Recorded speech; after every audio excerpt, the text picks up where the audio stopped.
നീറ്റിൽ അനധികൃത grace mark കിട്ടിയ വിദ്യാർത്ഥികൾക്ക് നടത്തിയ പുനഃപരീക്ഷാ ഫലം പ്രഖ്യാപിച്ചു. മുഴുവൻ മാർക്ക് നേടിയവരുടെ എണ്ണം കുറഞ്ഞു. പരീക്ഷാ ക്രമക്കേടുമായി ബന്ധപ്പെട്ട് കൂടുതൽ അറസ്റ്റും രേഖപ്പെടുത്തിയിട്ടുണ്ട്. ഗുജറാത്തിൽ സ്വകാര്യ സ്കൂൾ ഉടമയെ അറസ്റ്റ് ചെയ്തു. കൂടുതൽ വിവരങ്ങളുമായി ഞങ്ങളുടെ പ്രതിനിധി ജിൽബി ചേരുന്നുണ്ട്. ജിൽബി, നിലവിൽ ആ പരീക്ഷാ ഫലം പുറത്തു വന്നിരിക്കുന്നു. കൂടുതൽ മുഴുവൻ മാർക്ക് നേടിയവരുടെ എണ്ണം കുറഞ്ഞിട്ടുണ്ട് എന്നുള്ളത് തന്നെയാണ് അതിനകത്തെ പ്രധാന കാര്യം. എത്ര പേർക്കാണ് കഴിഞ്ഞ തവണത്തെ പട്ടികയേക്കാൾ എത്ര പേരാണ് ഈ മുഴുവൻ മാർക്ക് നേടിയവരുടെ എണ്ണം എത്ര കുറഞ്ഞിട്ടുണ്ട്? കണക്കുകൾ ലഭ്യമാണോ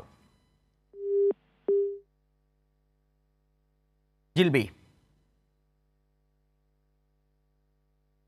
നീറ്റിൽ അനധികൃത ഗ്രേസ് മാർക്ക് കിട്ടിയ വിദ്യാർത്ഥികൾക്ക് നടത്തിയ പുനഃപരീക്ഷാ ഫലം പ്രഖ്യാപിച്ചു. മുഴുവൻ മാർക്ക് നേടിയവരുടെ എണ്ണം കുറഞ്ഞിട്ടുണ്ട്. പരീക്ഷാ ക്രമക്കേടുമായി ബന്ധപ്പെട്ട് കൂടുതൽ അറസ്റ്റും രേഖപ്പെടുത്തിയിട്ടുണ്ട്. പരീക്ഷ എഴുതിയത് 813 വിദ്യാർത്ഥികളാണ്.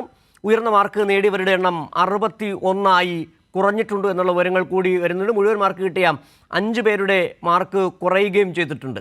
ഇതിൻ്റെ വിവരങ്ങളുമായി ഞങ്ങളുടെ പ്രതിനിധി ജിൽബി ചേരുകയാണ്. ജിൽബി, നിലവിൽ ഇതുമായി ബന്ധപ്പെട്ട് ഈ പുതിയ കണക്കുകൾ വരുമ്പോൾ നേരത്തെ ക്രമക്കേടുകൾ നടന്നു എന്ന് വ്യക്തമാകുന്ന തരത്തിലാണോ ഈ പുതിയ കണക്കുകൾ വരുന്നത്? നിലവിൽ ഈ കേസുമായി ബന്ധപ്പെട്ട് ക്രമക്കേടുമായി ബന്ധപ്പെട്ട് കൂടുതൽ അറസ്റ്റുകളും രേഖപ്പെടുത്തിയിട്ടുണ്ടല്ലോ. എന്താണ് നൽകാൻ കഴിയുന്ന വിവരങ്ങൾ? നീറ്റ് UG പുനഃപരീക്ഷാ ഫലം പ്രഖ്യാപിച്ചു. അതിൻ്റെ വിവരങ്ങളാണ് ഇപ്പോൾ ജിൽബി ദില്ലിയിൽ നിന്ന് നൽകുക.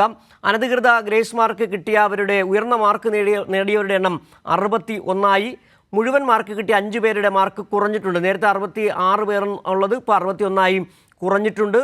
ആ പുനഃപരീക്ഷാ ഫലമാണ് ഇപ്പോൾ പ്രസിദ്ധീകരിച്ചിരിക്കുന്നത്. നേരത്തെ ഈ പരീക്ഷാ ഫലത്തിൽ മുഴുവൻ മാർക്ക് ലഭിച്ചതാണ് വലിയ തരത്തിലുള്ള അസ്വാഭാവികതകളിലേക്ക് വിരൽ ചൂണ്ടിയത്. അതിനെ തുടർന്ന് വലിയ പ്രതിഷേധങ്ങൾ വരുന്നു. പിന്നീട് ആ പരീക്ഷ ഗ്രേസ് മാർക്ക് നടത്തിയവർക്ക് വീണ്ടും ഗ്രേസ് മാർക്കിലൂടെ മുഴുവൻ മാർക്ക് കിട്ടിയവരുടെയും പുനഃപരീക്ഷ നടത്താൻ തീരുമാനമെടുക്കുകയും ചെയ്തു. ഇതിൻ്റെ അടിസ്ഥാനത്തിൽ ദേശീയ പരീക്ഷാ ഏജൻസി നാറ്റ് വലിയ തരത്തിലുള്ള സംശയനിഴലിൽ തന്നെയാണ് ഇപ്പോഴും നിലനിൽക്കുകയും ചെയ്യുന്നത്. ഏതായാലും ആ പരീക്ഷാഫലം ഇപ്പോൾ പുറത്തു വന്നിരിക്കുന്നു. മുഴുവൻ മാർക്ക് നേടിയവരുടെ 61 കുറഞ്ഞിട്ടുണ്ട്.